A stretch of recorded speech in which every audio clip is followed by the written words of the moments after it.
This is kind of what we're known for. This is the difference in what we do.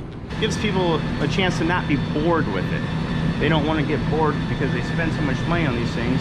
It needs to be a piece of art. Kind of compared to the other RVs that you see around, these just have more time put in them. We have a niche because we're the ones doing the more challenging paintwork.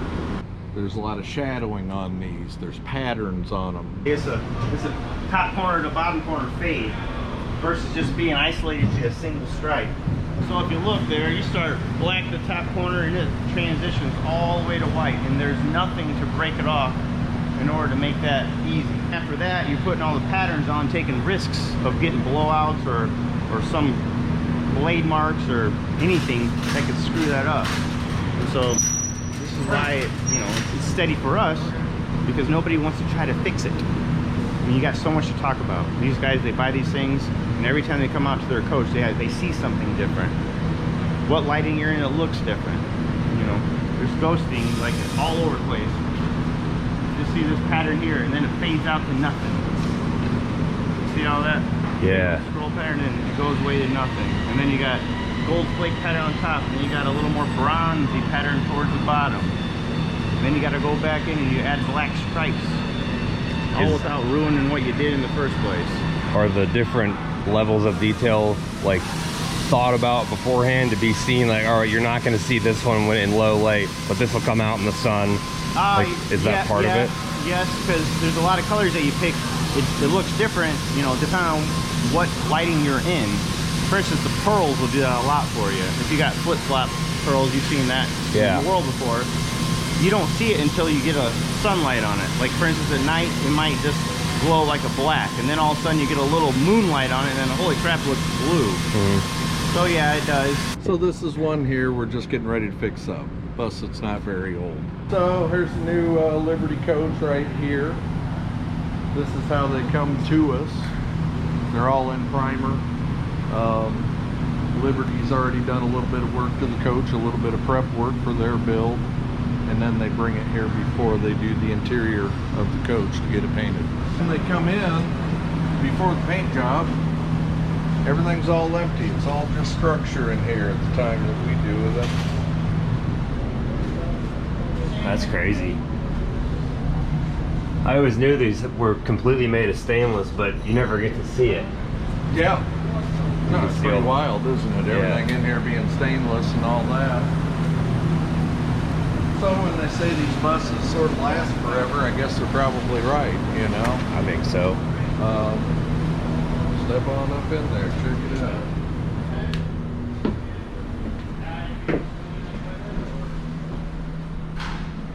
This is different. Yeah, so this is how they are when they come in. This is how Prevost builds a chassis. The converters will order what slide outs they want, and then you get it just like you see here. This is what Prevost's done. So the bed frame and all this is already there, and this is what they get. This is what the converter starts with then. I don't think most people don't know that Prevost doesn't make the motorhomes. No, they don't understand that. Prevost makes a lot of Greyhound buses, I would call it.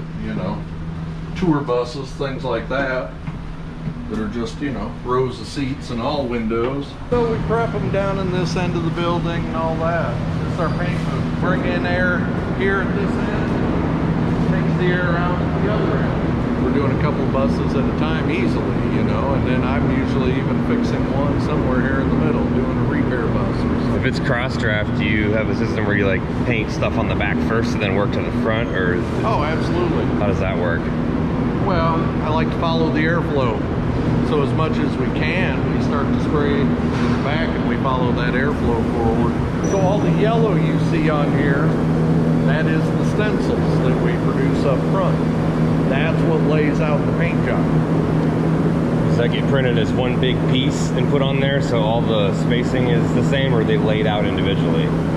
That, it gets printed in basically 3 strips because of the size of the bus, the size of the material we can deal with. So it takes 3 rows of material to get that laid out.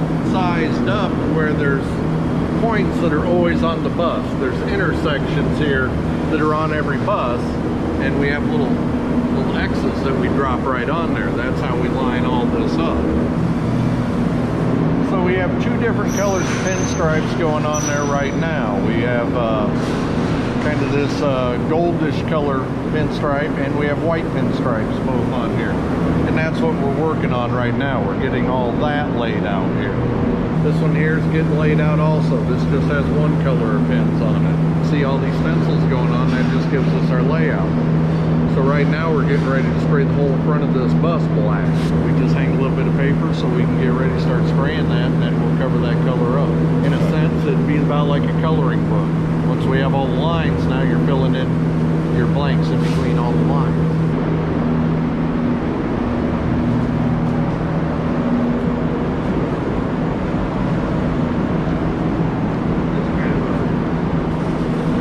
Blown up rendering of this just so we can get a look here a little better at the fades and the things going on.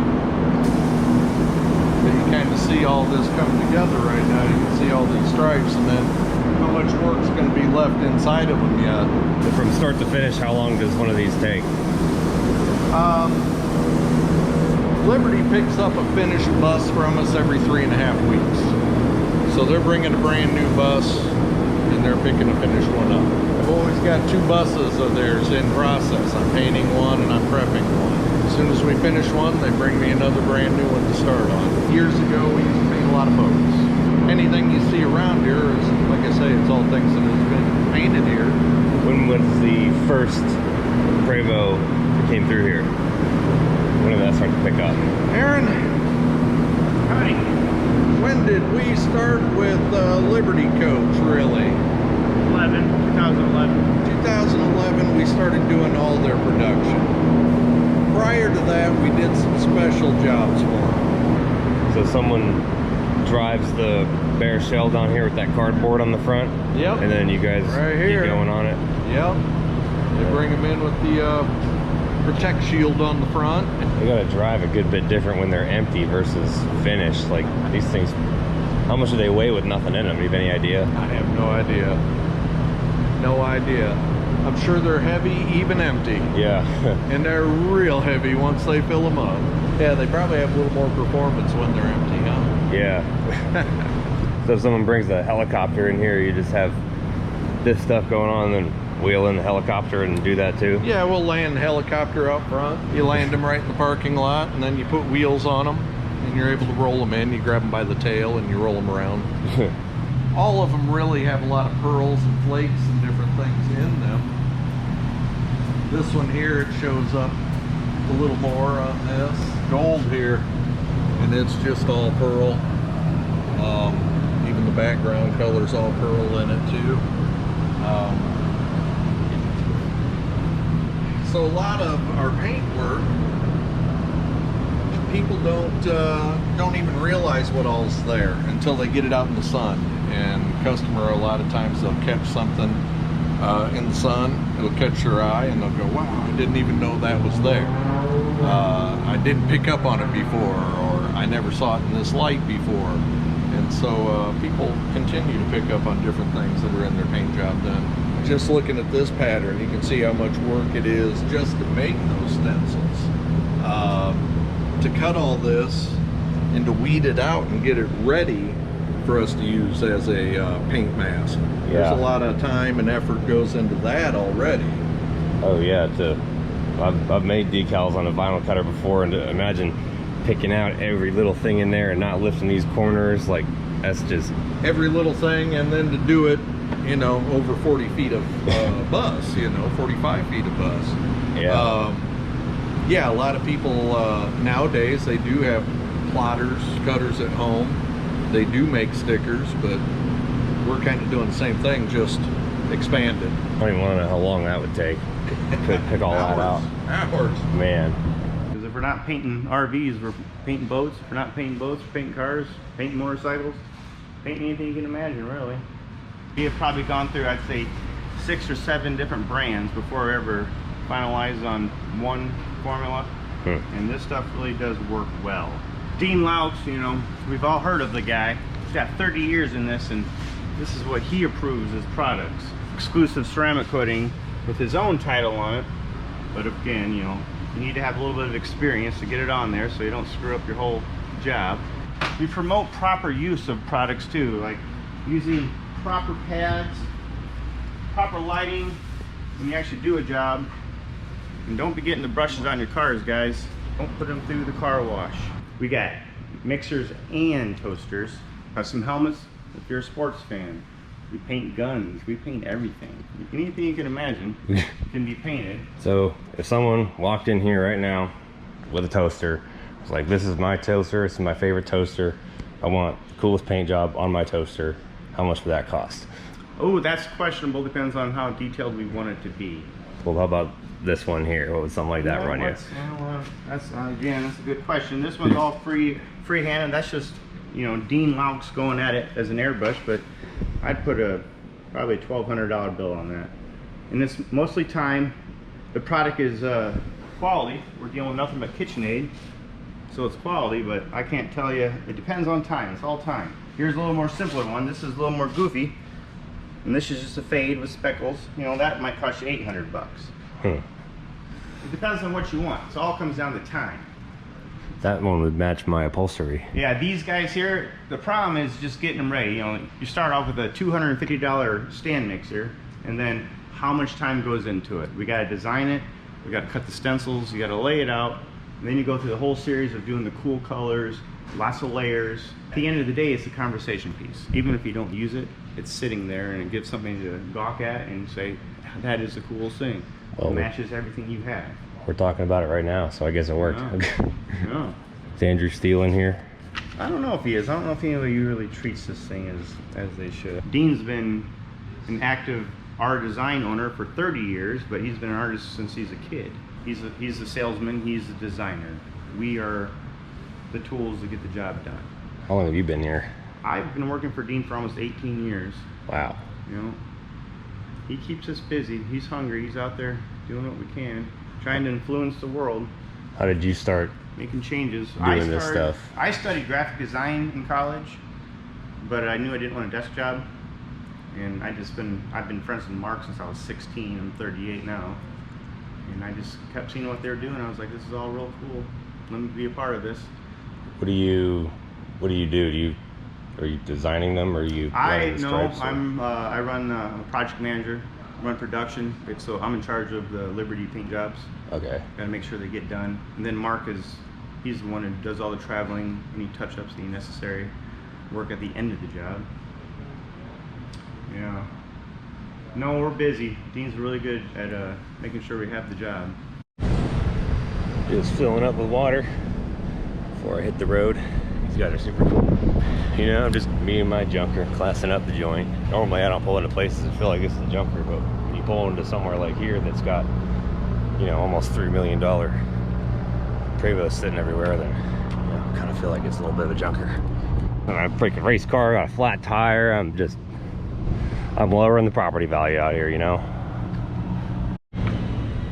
Let's check out this finished one while my water's filling up here a little closer. This is an H345, so it's got their little tag on there. I actually didn't know that Dean's place here did all of the new Liberties. I thought that he was just like a custom kind of dude, but this is some serious stuff. They're doing every new Liberty that comes out comes through this place.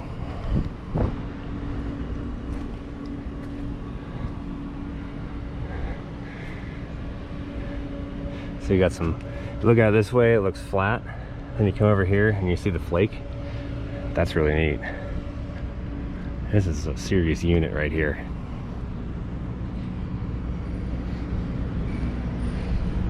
I'm just now finishing editing all that video from Dean Loucks' shop in Indiana, while I'm sitting in none other than the Newell factory parking lot in Oklahoma. I was at Dean's about a week ago, and since then I've been to Omaha, Nebraska for the 1320 video ice cream cruise. Hung out with those guys all week, did the cruise, all that stuff. Filmed a video with that dude in blue, the Escalade, which is on the trailer behind me right now. So there's going to be all kinds of stuff coming up from that, in addition to the stuff that I'm going to film here tomorrow, which I'm super pumped about. I've been here before, but I didn't film anything. But they got allegedly Dale Earnhardt Jr.'s old Newell for sale in here. It's an 02, and I really want to check that out. So I'm hoping that we can do that. Show you a little bit of inside the factory, and just, you know, some of the ones on the lot. You can see what's going on here, what a Newell looks like versus a Prevost. And this is kind of a place that most people don't really get to see the guts of. So I'm here to change that. Make sure you hit that subscribe button so you don't miss the videos coming up of this place and all the 1320 stuff in Omaha. It's going to be a good time, and I can't wait for someday for you to say that you were here in the beginning.